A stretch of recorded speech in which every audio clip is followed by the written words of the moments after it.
Students, unless you're heading for a different session at a different venue, please stay put. We're expecting a moderator to join just in a moment. He just stepped out. The stage is all set. Meanwhile, let me check with you something. All those of you who've been here on all the 4 days of the summit, do you notice anything different about the stage today? Anybody? Something has changed on the stage on day 5. What's it? I have been a fixture.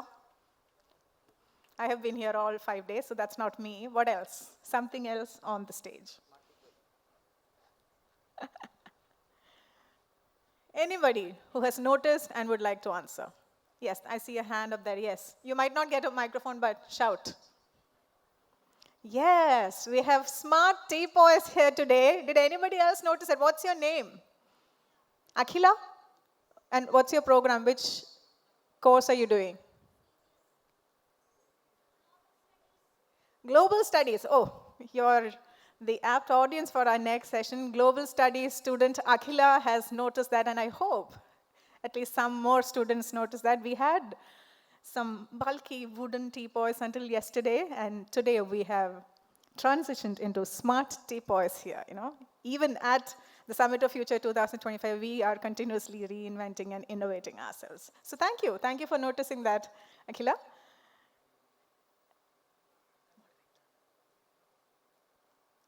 All right, our moderator is on his way. Should I bring our speakers on stage then? What do you say?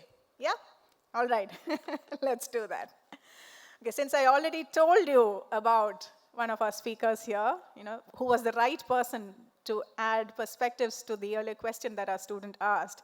Shri Anoop Ambika is the Chief Executive Officer of Kerala Startup Mission, and he's a serial entrepreneur and technology enthusiast himself. Hearty welcome on the stage, sir. It was heartening to see how questions ignited by the first session naturally transitions into the second session and our speakers. It only elucidates the fact that we have all worthy, connected speakers who can add to your perspectives. He leads the development of AI-driven decision sciences products and services at Kerala Startup Mission. He has a strong background in data sciences. On stage next, our next panelist, Shri Binu Sankar. He's a key member of Ernst & Young's Global Delivery Services India Location Leadership. He is a director. Welcome, sir. And his leadership spans across industry, academia, government initiatives, and he also focuses on community development. On stage next is Mr. Sabu Narayanan. He's the Chief International Operations Officer at UST Health Proof. He has over 30 years of experience in managing complex global operations. He's a visionary leader, and he excels in delivery, operations, large-scale deal management. You name it, and you have it on his resume. Now, delighted to present to you our final panelist, Chartered Accountant K.R. Bijimon. Hearty welcome, sir. He's a financial wizard with 29 years of experience and counting, and he's the Executive Director and Chief Operating Officer of Muthoot Finance, and he oversees operations, credit, internal audit, marketing, IT, and so much more at Muthoot Group, and he's also on the director board of various Muthoot institutions. Our moderator is expected to join us. Oh, you're here. Sorry about that. Dr. Dinesh Nilkanth, Pro Vice Chancellor at JAIN University, Bangalore. He's a noted TEDx speaker as well, someone with 25 plus years of experience in shaping education with practical relevance. Over to you, Dr. Dinesh.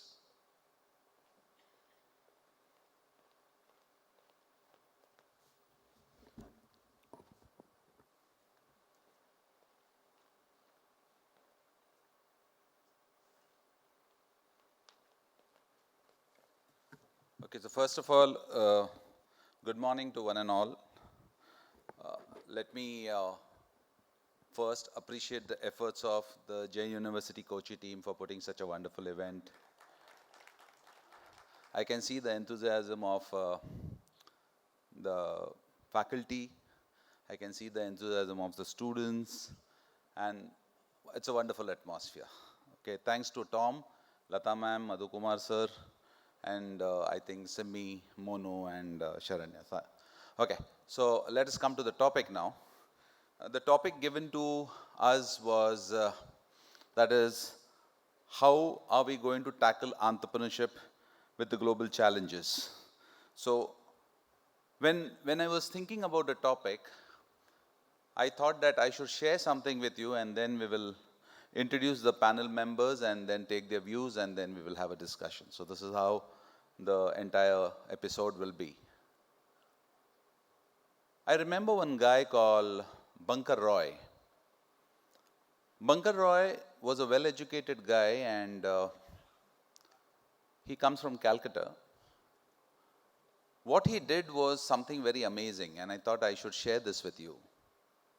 He started women empowerment program, and in this program what he did was that he started teaching the women without a degree and named this college as Barefoot College.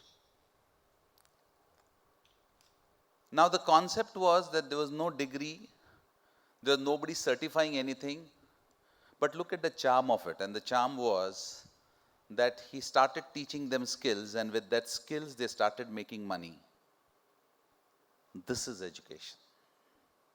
And where you found that Bankar Roy today became one of the biggest name with that name called Barefoot College. Today I am just thinking that with all the sustainable development goals, innovation, entrepreneurship, everything we are talking, but somebody is actually doing. And then the thought came of entrepreneurship.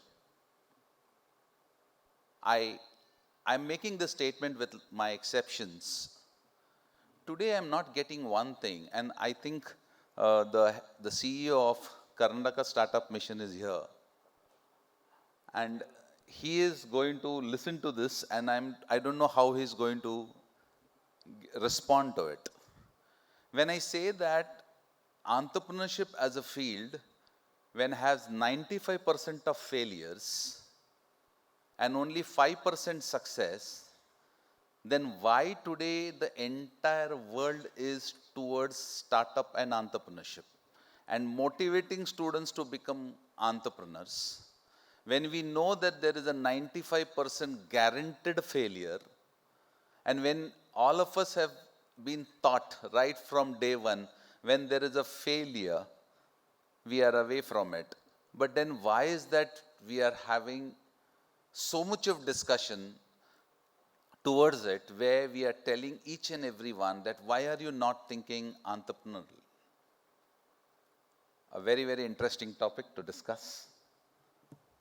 Today we have a finance legend, we have a CEO, and then there are so many people who are going to discuss this. And then the third thought which came to my mind was that we have global challenges. So whenever a product comes in, first of all, world being a small place, we are talking about cultural differences, we are talking about cyber security, we are talking about regulatory things, we are talking about how are we going to do the logistics, we are talking about technological disruptions. First of all, my concern is that as a small entrepreneur, do I have the capacity to handle this? And who is going to give me that capacity, or who is going to build that capacity in me where I can handle this? Let's discuss. So this is what is the topic which I have in my mind, and I'm sure that we'll get answers. Let me introduce the panelists to all of you. We have Mr. Anoop Ambika, the CEO of Kerala Startup Mission. First of all, thank you, sir, for being here in spite of your busy schedule. The moment somebody says that CEO of startup, all the students are thinking, ye paisa dega. That is what it is, because a student asked a very relevant question, that where I'll get my money. That was the question he asked. And at that point of time, earlier it was a question that what we should do, but nowadays, let me tell you, right from the central government till the state governments, everybody has thought on this, and they have definitely taken some steps which you should know. By only sitting in the auditorium and saying that who is going to give me money, nobody will give you any money. But then when you are putting efforts to it and your idea is an idea where you add value to it, and when it becomes visible, then your idea is going to flourish, provided it is not copied from anywhere. So that is the idea when you are going to present in front of the people, which is going to be a solution for people, which is going to be the solution for the industry, which is going to be a solution for the society. If you are coming out with such type of idea, then that idea works. Otherwise, that idea doesn't work. So here is Anoop Ambika sir, a serial entrepreneur and a technology enthusiast, leads the Kerala Startup Mission, previously served as the CEO of Grempro Research and Cognip Decision Solutions, expertise in AI-driven decision-making, data sciences and technology entrepreneurship. Thank you, sir, for being here. Come on, guys, you have to clap. You are JAIN University Kochi campus. Dikha do jara. Okay. Mr. Binu Sankar, okay, GDS EY Director at EY. Binu sir, thank you very much for being here. Yeah. A key member of EY, GDS India's location leadership with 22 years of experience. You have a guy of EY here. Trust me. The guys who will look into the feasibility so easily and so nicely. So you can ask all those questions on your feasibility. Okay, a key member and specializes in strategy, program management and ecosystem, former CEO of GTech Kerala's Technology Consortium and an advocate for operational excellence, leads impact-driven projects aligned with ESG. Thank you, sir, for being here.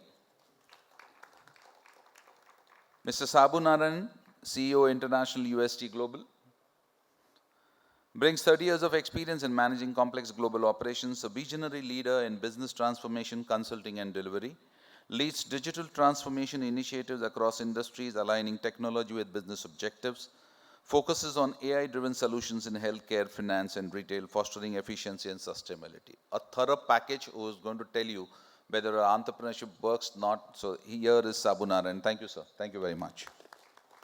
Now we have a very interesting personality, and the guy who finally decides whether I should give you money or not is the CA. He is sitting there. K.R. Bijimon is the Executive Director and CEO of Muthoot Finance Limited. He's been recognized as the new age icon, trendsetter, and he has been instrumental in making Muthoot Finance India's #1 gold loan NBFC. Has 29 years of experience and as a key note, he is a key person in expanding Muthoot Group operations to USA, UK, Nepal, and Sri Lanka. Thank you, sir, for being here. Okay. Now, guys, we have a perfect team in front of us, and I'm going to shoot some questions. But before that, I request each one of them to express their few opinions to all of you, and then we'll start the discussion. So, are we done? Are we clear? Yes, no? Good. Over to you, sir. So first, I will call upon Anoop, sir, please.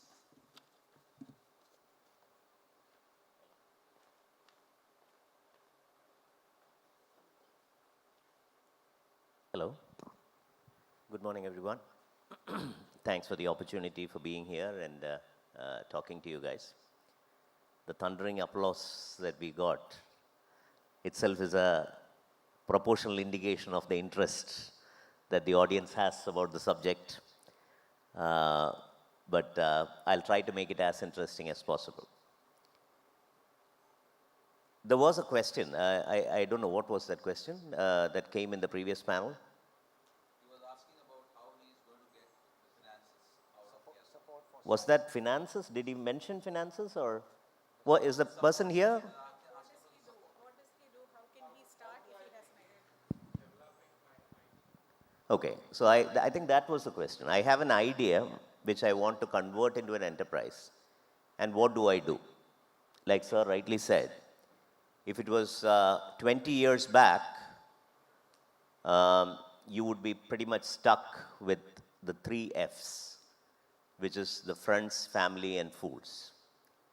Which means I go back to my friends and say, please, I have this idea, give us some money, I'll be able to start a company. I have family, I have a rich dad or a poor dad, I go and, or rich mom and a poor mom, I ask him or her, please give me some money, let me start. And the third one are the foolish people around you. You try to, somehow compel them to write a check. But today, there is an opportunity for you to actually apply for a grant for supporting the early innovations. And nobody will support an early innovation. I come and say, I have this idea of building ChatGPT 20 years back. Nobody would believe you. Nobody would think that it was even possible. So somebody need to give you the money to start working on the compute, the resources, etc. And that works in the form of innovation grants from the government. So I'll tell you a little bit about that so that you're all aware of it. There is a idea grant which goes all the way up to 3 lakhs, which is a small amount of money in this world. We are trying to get it to at least 5 lakhs. So if you're able to convince your idea to an expert committee, then they will be willing to give you 5 lakhs for just starting off and building a prototype. That will be the first step. For that, you need to go and apply in what is called grants.startupmission.in. The second step would be, okay, I have tried it, looks like it works. And if there is a product market fit, which is a very tricky word, I'll come to it when I talk about it, maybe a second term or something like that. If you can establish a product market fit for this particular product, then you will get a grant up to 15 lakhs, which we call a scale-up grant, to build it and take it to market. We are trying to increase that to 25 lakhs. In addition to that, central government offers a lot of funds through Nidhi Prayas schemes, Startup India Seed Fund, DST funds, Department of Science and Technology, Department of Biotechnology. All these departments have got individual grants that you can access to. And why I'm focusing on this is these are all grants. You don't need to repay this money back. So a scientist in CMET, which is a Center for Material Sciences that is based out of Trichur, she was addressing a list of women researchers, Dr. Seema. She was saying that you could get as big as 1 crore in grants if you properly place your product so that you can build your product and take it to market.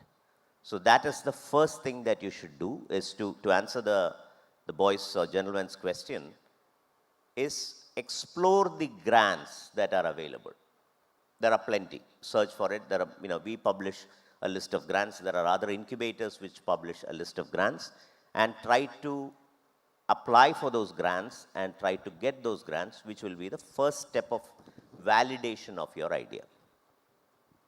And sir, you were asking how do we, it's about the challenges, or should we talk about it now? Or Later we will. Later we'll. Later. So I'll stop here. That first step is to get access to those grants, understanding about that grants, and apply for those grants. Can one small session can be arranged for all the students that something like this is done by KSUM, and that will be an added advantage for the students. We can definitely do that. We have people here in Cochin itself. So if you let us know, we can have a larger session wherein people can be sensitized about Thank the you so much, sir. We will definitely follow it up. Now, this is how you get results when you are talking to the bosses. Okay. So next is Binu Sankar. And sir, I want you to just introduce the topic. And Yeah, first of all, thanks for this opportunity to be here today with the JAIN University. I saw a list of speakers, fantastic sessions, and very happy to be part of a privileged panel here. So, as Anoop mentioned, in Kerala, for example, if you look at the Kerala ecosystem, there is a close connect between the industry, the startups, the academic institutions, the innovation, the community, the tech community. So, as an organization, as an industry, for the last 20 years, I was associated with the Kerala Startup Mission. Fabulous work they're doing on the ground, especially on the topic of impact entrepreneurs.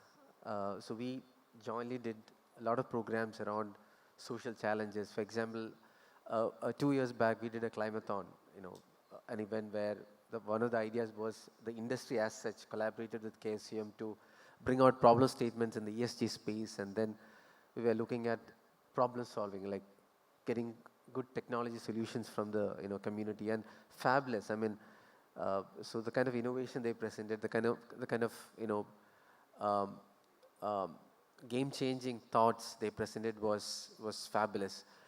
One of the things which I always say is there's a lot of passion in the community to solve problem statements.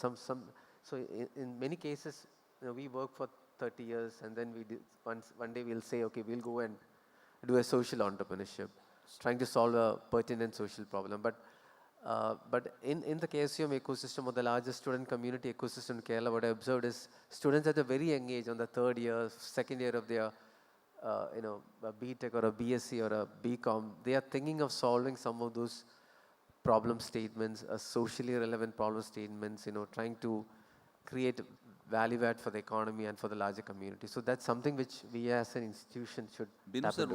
one small question is that do you have a framework which can be given to general public also to understand that when we are tackling some challenges out of entrepreneurship, can a framework come in out of ENY and say that, okay, this is the framework, where you find that when you look into the feasibility, it becomes a little bit easy for the students? Yeah, so I'm not talking from an EY perspective, more from how industry collaborate to solve a problem statement. So that's what I'm saying.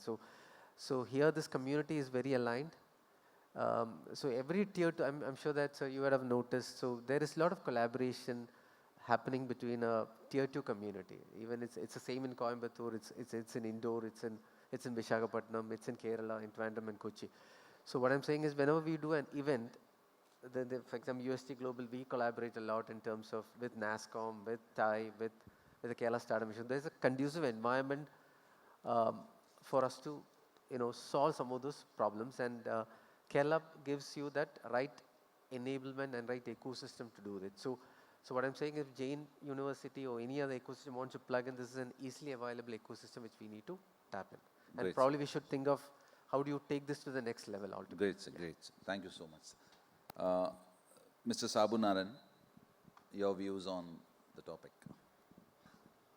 Thank you, Binu sir. Thank you. Thank you. Good morning, everyone. It's a privilege to be part of this panel. And when we talk about entrepreneurship for tackling global challenges, the first thing I want to tell about is the company that I represent, UST. We ourselves were a startup 25 years ago with 14 people. And today, we are a 30,000 plus company. And there were a lot of adversities when this organization was started, but the true entrepreneurial spirit of the founders of that company has taken us where we are today. So the key thing that I want to call out is the world is our stage. It's a company from Trivandrum that has done a lot of things across the globe. And I want to tell you about how technology entrepreneurs can leverage to tackle global challenges with an example. So I work for a healthcare product and platform group also. So one of the challenges that we were trying to solve for our customers in the US, this is medical insurance companies, is to capture the medical codes that are documented in the medical charts. When you go to a hospital, there'll be a lot of things that the doctor scribbles down or maybe typed in. So there is some information that is captured in the chart. And with the advancement in technology like AI, it has become easier to do that capturing and converting that into an electronic format. So we looked at different organizations, startups. There are a lot of startups across the world that tries to solve this problem. And we looked at startups from the US. Silicon Valley, is known for a lot of innovative things, and the world thinks Silicon Valley drives innovation. Israel is another place that you see a lot of innovative things comes out. And obviously, we know, being in India, we know there are a lot of things happening in India. So we went to startups in US, Israel, and one small company in Chennai. And ultimately, we selected the solution from that company in Chennai. And that is not purely because of the solution alone, but it's also about the unique advantage we have. That's our cost advantage, which is exactly what demonstrated by the DeepSeek, which is challenging OpenAI now. When you have constraints, I think Anoop sir talked about the funding and the limited amount of funding. When you have constraints, you will figure out a way. That's our nature. We will figure out a way to solve that problem within that constraints. And I strongly believe it's the era of India, and we have a lot of opportunities, and seize the day. That's all I can say for now. Thank you. Thank you so much. So the next and the last panelist who is going to give his views is CAKR Bijimon, the Executive Director of Muthoot.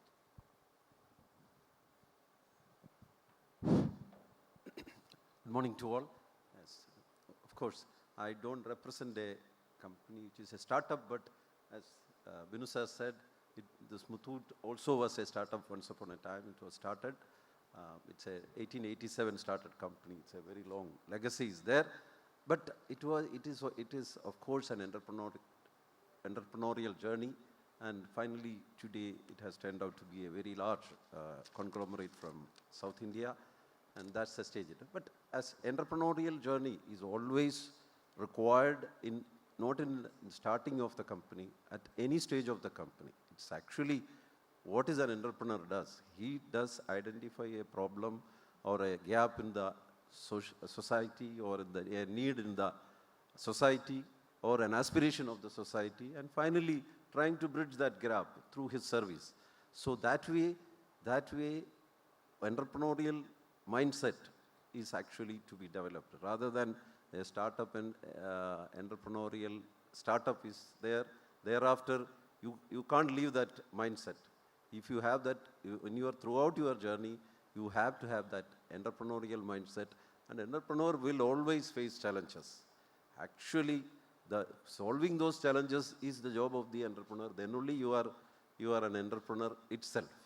Always, the company always, my previous chairman used to tell me, you have to be a singing chirp or a chirping or singing chirp in a windy tree. മലയാളത്തിൽ അതിനൊരു ഇതുണ്ട്, എന്തോ ആടുന്ന കൊമ്പിലെ പാടുന്ന കിളിയാവണം. Then only you are. So challenges will come. You have to face this. There is only, maybe again, I've been taught that you have to take your challenges, handle it. There will be bigger challenges and smaller challenges. With equal passion, you handle it and you will survive. I think challenges are there. When you are going global also, you will have to adapt to those markets, and finally you have to survive. As a company, we went there to UK, US, Sri Lanka, Nepal, UAE, all those places. The Muthoot product is successful. It's not again. Entrepreneurship is not finding an iPad or a ChatGPT or etc. In your common things also, entrepreneurship is involved. It's actually taking that common thing, the small thing, perfecting that and scaling it up. That's what an entrepreneur is wanted to do. I think we did that, and it's basically a mindset. It's not a one-time affair. That's what I would say. Thank you so much. Very well said. He has spoken about challenges, and today if it is not challenging you, it is not going to change you. So let us have challenges, then only we can change. Okay, the first general question to all four of you is, what is the biggest global challenge today an entrepreneur is facing? Any one of you can address this. Biggest global challenge which an entrepreneur is facing. Global challenge. Sir, I'll take one moment because Please, I was sir, thinking please, about... please. Pleasure, sir, please. You also mentioned that out of the 100 companies, 95 failed. That is what I was trying to think. You had another mention. And only 5% succeed. Actually, Yes. 1% is the worldwide statistic. Yes. Only 1% make out of 100 companies, only one company makes it big. Still, why do you want to venture into entrepreneurship? It's a question that parents ask. It's a question that society used to ask before. And I keep telling that, entrepreneurship is probably the best method to ethically make money. a lot of money. If you are looking at creating wealth, creating an impact, and creating a lot of jobs in the society, and many youngsters that I talk to keep telling about this. They want all the luxuries of life. They want to create a large lasting impact, and they want to be known for the legacy that they create. And I would say entrepreneurship is probably the best way to do that impact. And that is why you venture into entrepreneurship. Now, what happens to all the people that fail? Fail is a very, very negative connotation, I would say. I mean, my theory is that no entrepreneur fails unless you get emotionally attached to your idea, right? You can stop at the right time, exit, you would still learn a lot of things which no other job in the world is going to teach you. Because the challenges that you will face, the kind of jobs that you will do as an entrepreneur is amazingly vivid. The kind of experience that you will add or the skill sets that you will add to your resume is amazingly vivid, that you will be very, very, very valuable for any large organization in the world. That is how I would like to see it. So you mean to say the process is more important rather than The the end process result? of creating something, creating an organization, creating resources, that becomes important. I Somebody, agree. Yes. somebody asked that question of how do I start? The very process starts from there, right? Now you go and ask your father, can you give me a check of 1 lakh rupees? I want to try this. And father says, no way I'm going to give that money. The challenge starts there. So you have to convince, starting from your household all the way up to the large investors of the world. And that is not an easy task. It's a tremendous value that you add to your resume. Now I'll come back to your question, and I'll be short because I've already taken time. You were asking about what is the challenge that entrepreneurs are facing now? Global challenge. Global challenge. So the global challenge that entrepreneurs are facing now is the speed at which the technology is changing, right? So I will start a construction company. I'm just giving you an example. And I've got, let's say, invested 100 crores into creating a construction company. Tomorrow, there might be a technology that will come in and completely disrupt the way in which buildings are made. And all my business model might be gone for a toss. It has happened to multiple people, right? 3D printed or prefabricated buildings are going to be a reality. Right? Along with that, you have this sustainability challenge, which means that you don't have all the resources in the world. So if the food is not going to be plenty, the construction materials are not going to be plenty, air, water is not going to be plenty. So you will have the challenge of running your organization with the limited amount of resources that will be available in the world in an ever-changing technological landscape. And that is going to be the biggest challenge that an entrepreneur is going to face, because there is no long cycles of traditional business models existing anymore. It is an ever-changing landscape.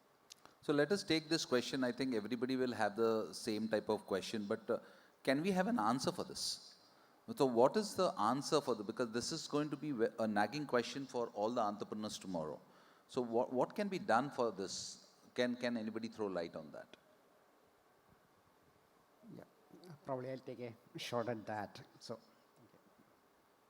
while Anoop sir was talking about the disruption that's happening in the technology landscape, which is a reality, it's also important that people do take a long-term view. There is a short-term. What is the kind of problem that you're solving? It's the purpose of your business. Maybe the way you are solving that problem could be different. But the bigger question of why are we solving that problem? If you look at the purpose of your business and stay focused on that, there will be ups and downs as part of this entrepreneurial journey. But as you are convinced about solving a problem, especially if it's for the purpose of making this world a better place to live, and obviously you will make money as part of that. But if you stay focused on that, I would think that's one of the many things that you can do to solve that problem. From your point of view, from a chartered Just accountant like to add, point not from the chartered accountant angle, but the same thing. If your focus is there, It's actually today's businesses have changed. You can't decide a path and then reach the destination. It has to be something like you are on a Google map to drive to some place. Actually, challenges will come. Google will reroute. Actually, that rerouting would be required on a daily basis in any business. Whether your strategy is working, if not, what else I can do to reroute ultimately so that I reach the destination. So sometimes that rerouting works better for you because a better technology has come, and that's the way that you can't set a vision for 10 years. You will never reach there. Every day and night you have to review whether things are happening the way you wanted. If not, what is the solution available, and change it. And finally, the success of any institution will depend upon the challenges you have handled. If you are not able to handle thousands or lakhs of challenges, then you are. So if you have handled 1,000 challenges, then you are a better entrepreneur, the better person, and your business is success. If you are failing on the first challenge, then you have failed. That's why 95% businesses are failing. One other reason also, entrepreneurs normally think that, okay, I'm just doing it, and then I need to buy some assets and acquire some liabilities. We have a basic misunderstanding. As a chartered accountant, we all think that a company or a startup has acquired an asset means maybe the entrepreneur has built a house, he has bought a Benz car, he thinks that that's an asset. An asset should actually be defined as something which is earning for the company. The moment you are investing into a car, you are actually building a liability, but we call it an asset, is it not? I think that kind of, what is generating revenue for the business is to be called an asset. The moment, in that parlance, maybe an entrepreneur should avoid building a house for some time, should avoid building a big car for some time. That's the basic misnomer we also. So as a chartered accountant, can you tell us that in this particular scenario, doing a business with borrowings and showing the business in losses and then doing the business, is the safe version of doing business? I don't, nothing. If you have a vision and if you see that, okay, in the second year, I'm going to break even and I'm going to make money, no problem. But at the same time, make sure that your borrowed money is not going into a liability, like a car, like a huge building, etc. in the initial years. I think that's the... But as an entrepreneur, when an entrepreneur starts doing his business, for the first 5 years, I don't think so that he is looking into money. It becomes so difficult for him to even manage his business to the extent of 5 years, even if he is having a good sustainable idea. Of course, the ideas again, some people think that let me put in a lot of money and then thereafter I can make money. So that lot of money comes from where, sir? No. Some people think like that. Then they borrow heavily. But by the time they market the product, the scenario would have changed. Their idea may not. So always think of whether we can match your revenue with your expenses as far as possible and then move forward. Okay, one question for Ambika sir is that, so everybody talks about impactful entrepreneurship. Everybody talks about sustainable development goals, and then they follow the United Nations frameworks, the 17 Sustainable Development Goals framework. But when it comes to actually doing the business from your point of view, and when people start making money, and then you say that it has to be based on sustainability. So how do you finance such things? How do you look into the ideas of such people who are coming to you and saying that this is my idea, and then how do you tell them that, okay, this has to be impactful? All ideas need not be about sustainable development goals. Let me just clarify that. It can be a simple idea like a ticket booking solution or a queue management solution.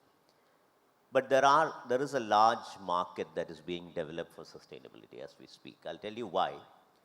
Because the biggest corporations of the world, if you look at the hotels, right, the Marriotts, the Taj, the Leela, everybody has got a target of sustainability.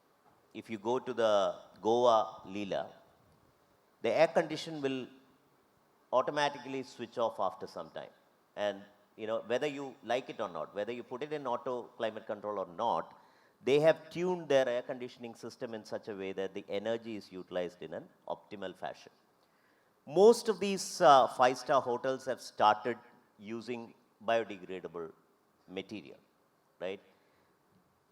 And there is a certain amount of investment that is set aside by the large investors, PE funds, venture capitalists, to say that, you know, this product has to abide with a certain amount of sustainability. So I'll give you an example. A simple plastic bottle of water, probably if purchased in larger bulk, will cost you around 8 rupees. Larger bulk, right? You're doing a conference like this. And if you need to actually have a sustainable bottle, which will be a biodegradable bottle, or, you know, serve it in something like this, which can be reused, the cost is going to be probably double. But the world is willing to bear that cost now, right? So there is money that is being set aside to absorb that cost, and as smart entrepreneurs, we should look at that opportunity wherein how do you optimize your energy? How do you make sure that the plastics are not going into the ocean and to the soil? How do you produce organic food? You know, because look at it this way: the long-term cost of managing the perils that will happen out of this unreasonable usage of plastic and energy and all that stuff is going to be much bigger if we don't control it right. I mean, we are already late, but I think we need to control it right now. A little bit of research can make a difference. Absolutely. And, you know, there are good companies. I'll give you an example. When you go on the train, right, you are usually served with tea. And if you look at the glass in which that tea is served, there is a small plastic coating inside, which is what makes it hold that tea. Otherwise, the paper will wither off, right? That is plastic. And since that is the plastic coating, it is not going to be biodegradable. So a company has gone ahead and created an organic coating, which can be used instead of the plastic coating. And they have secured the contracts with the Vande Bharat trains across the country. Just imagine a small innovation, the kind of market that it has created. And such opportunities exist around you. And, you know, the latest yesterday I was listening to something. Enron, which is a large energy company, has created something like an egg, which is a mini nuclear reactor that you can keep in your home and will power the entire home for the generation. Of course, nuclear reactor is something that you don't want at your home, but still, yeah, even if it is small, it can create a lot of, but just imagine that is how the world is going towards. Okay. So opportunities are huge in the sustainability industry. Anybody wants to? No, I totally agree with what Anoop was saying, and other speakers were talking about the same, but a lot of these entrepreneurs are getting, for example, I was at the NASSCOM Future Forge in Bangalore. Mic little bit on. Yeah, I was at the NASSCOM Future Forge, so I saw a lot of these innovation in the sustainability space, right? Carbon storage solutions, and then interestingly, I met with a person called Dr. Srikanth Sola who runs a company called Devik Earth. So he is creating air purifiers which can purify, 5 to 6 kilometers in a city. So a lot of these innovations are happening, and all these are tech professionals who have worked in, for example, in 10 or 15 years in the industry are moving to solve some of these sustainability solutions. So a lot of these entrepreneurship are coming up in that space. Yeah. Okay, my next question to all of you will be like, we're talking about the technological disruptions, how AI is taking over everything, and we have today 100 tools which are telling us to do so many things. When it comes to entrepreneurship, definitely there are a lot of tools which people are following it. But then, how do you think that is going to shape the future of entrepreneurs from the AI point of view? Anybody? Yeah, let me take a stab at that. So, as I was saying initially, AI is actually redefining a lot of things that we are doing. So, AI is not new in that sense. I started my career way 30 years back, and one of the interview questions in that campus placement program was about AI. And nothing much happened until November 2022, where this OpenAI introduced ChatGPT. There onwards, we saw a lot of use cases, lot of opportunities, and there were a lot of threats about what AI can do to humanity. And we as an organization has done a lot of proof of concepts, many projects, but not really has taken on to the level that it was, the expectation was set. But then this week, and one of the reasons, there are two reasons in my mind. One is the cost of running it. Because training a model, building a model for your own use case, and then running it, it is going to be costly, and it's not going to be environmentally friendly either. And the other thing is about data security concerns, governance concerns, ethical concerns, and there are a lot of those challenges were there. And then what happened last week is this announcement of Chinese company, the DeepSeek, and yesterday Alibaba came up and said they have a better solution, which is at a very small fraction of the cost of what OpenAI or ChatGPT produces. So it addresses that first problem of the cost, but it still doesn't address, and the computing infrastructure that was required for this was also lower, so it addresses to some extent that environmental issue also, but it still doesn't address the data issue. That doesn't mean AI will not take away a lot of things that we see as today. There will be a lot of advancements that will happen in AI. There will be a lot of challenges or friction between human beings and AI. But I believe that AI can only get better with human intervention. So AI can be more of a tool that humans will use to make the world a better place. And I'll just give one example of where AI is being used for a transformative impact. We are associated with a pharmaceutical company. These big pharmas, finding a drug is a lengthy process, pretty expensive process, and that's one of the reasons why you see there are no medicine or no cure available for some of the diseases that does not have a lot of spread, if I may say so. So it can take anywhere between 3 to 5 years to bring a drug to the market, and can cost millions, if not billions. And that includes the process of identifying a target and then finding a solution for that and then doing a clinical trial, a lot of data crunching, a lot of these things are there. Now, AI has brought in the ability to simulate a lot of those things and crunch the timelines. So you'll see some of the companies that are based out of India entering into this space and now helping a lot of these big pharma companies to reduce the timeline and the effort and ultimately the cost of that identifying the drug. So that is something that has a transformative impact that AI can bring, in my opinion. Okay, one question is, when the product goes beyond the borders, or we can talk about the global challenges where you're trying to say that your product becomes a unicorn. And when we have these global challenges like cybersecurity or regulatory problems, you have cultural differences, and you have those logistics disruptions and all that. So is there any mechanism where we have some type of framework where we can handle ourselves for these type of situations which are going to come further? Where you find that tomorrow if a product, maybe from the audience, if somebody comes up and says that his product has become a unicorn, but he doesn't know how to handle, because the moment it goes beyond the borders, things change. So is there a mechanism which can be created for these unicorns to understand that what can be done? Of course, beyond going borders means we have to be regulatory compliant in those countries. That's the first thing you have to keep in mind. You can't break the laws going outside a country. But you have a big advantage of you have the leverage of the cost of the people, because something which you are doing there will deliver more value, say. But finally, the service is rendered from here itself. That was the cost advantage, was the cost leverage, was the basic thing which was working. But today, some of the things which were required to be done, say, in our US office, many of things are getting, because you're using some AI things, many of the, say for example, surveillance. Actually, we have so many branches in US. Actually, the whole surveillance, all the service, actually when the branch in US is opened from the Cochin back office. And the strong room there in US is actually operated from here.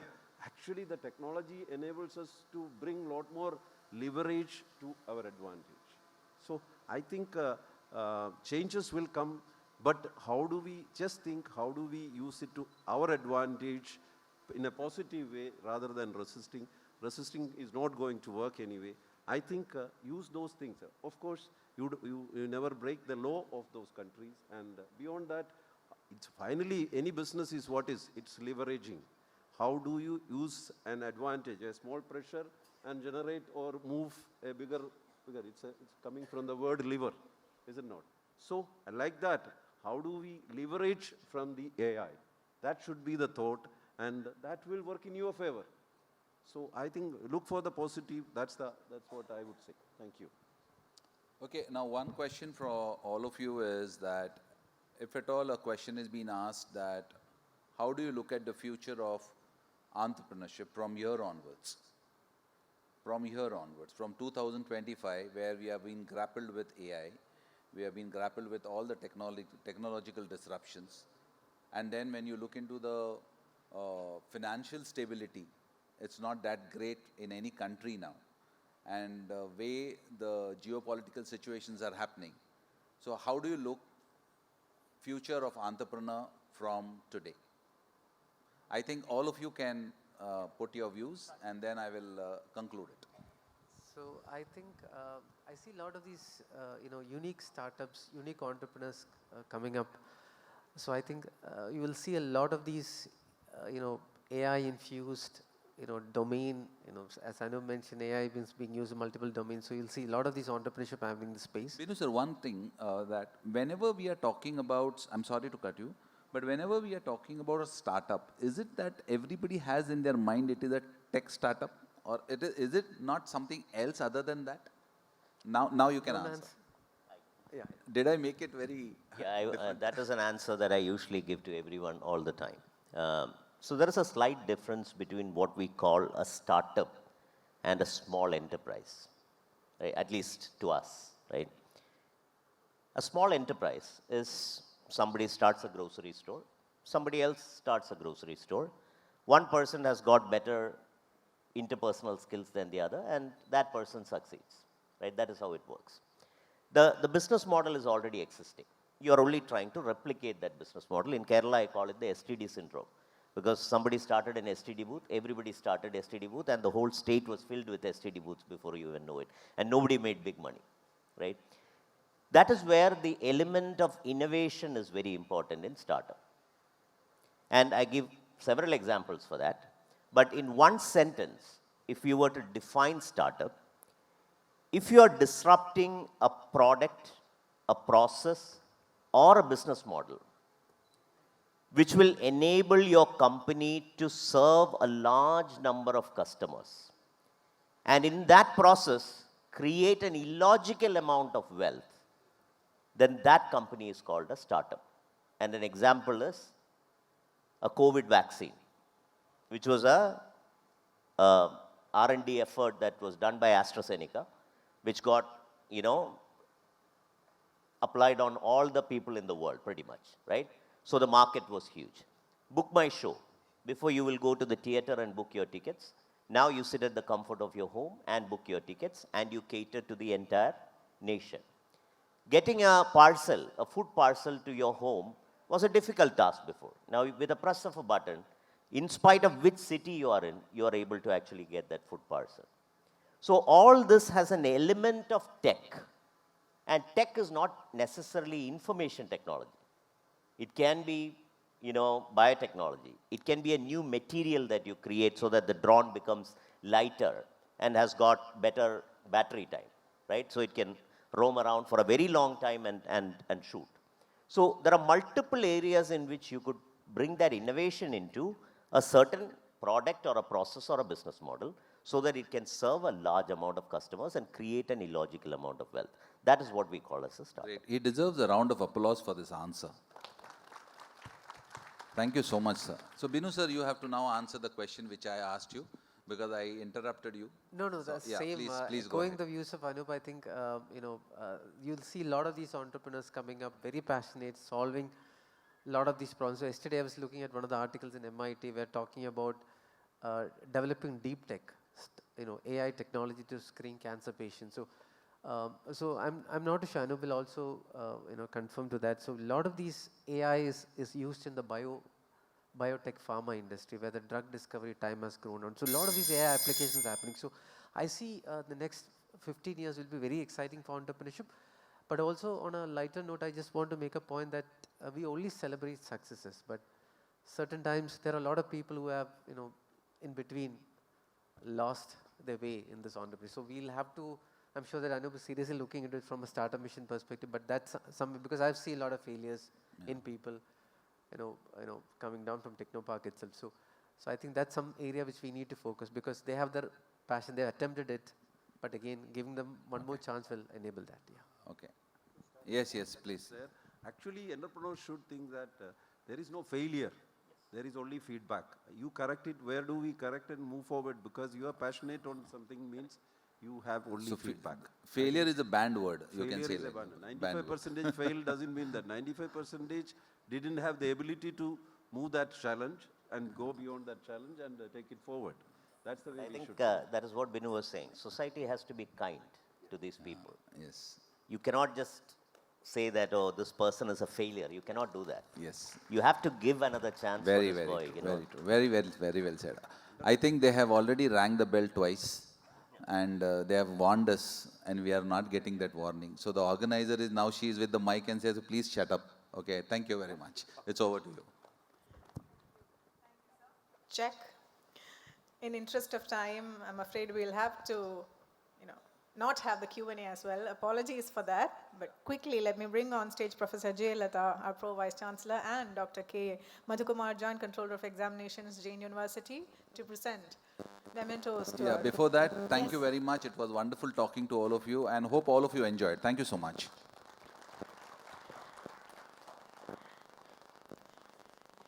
Absolutely, such a versatile lineup of expert speakers on stage and their experiences being brought forward. We'll start with Sri Anoop Ambika, Chief Executive Officer of Kerala Startup Mission.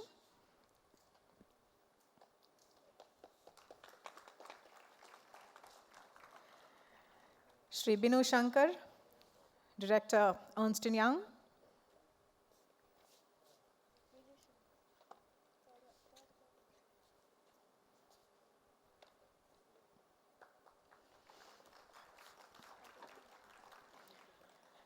Mr. Sabu Narayanan, Chief International Operations Officer, UST Health Proof.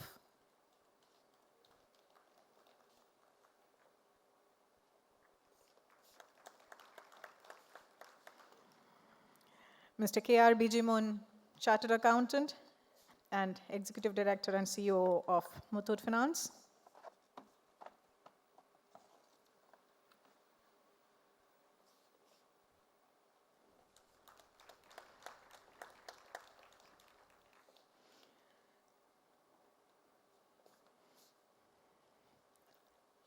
And finally, Dr. Dinesh Nilkanth, the moderator of our session and Pro Vice Chancellor, JAIN University, Bangalore. We request all of you to step up for a group photograph.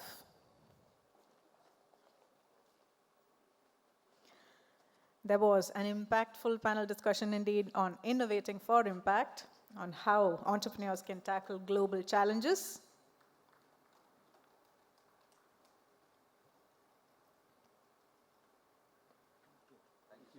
Thank you. Thank you once again.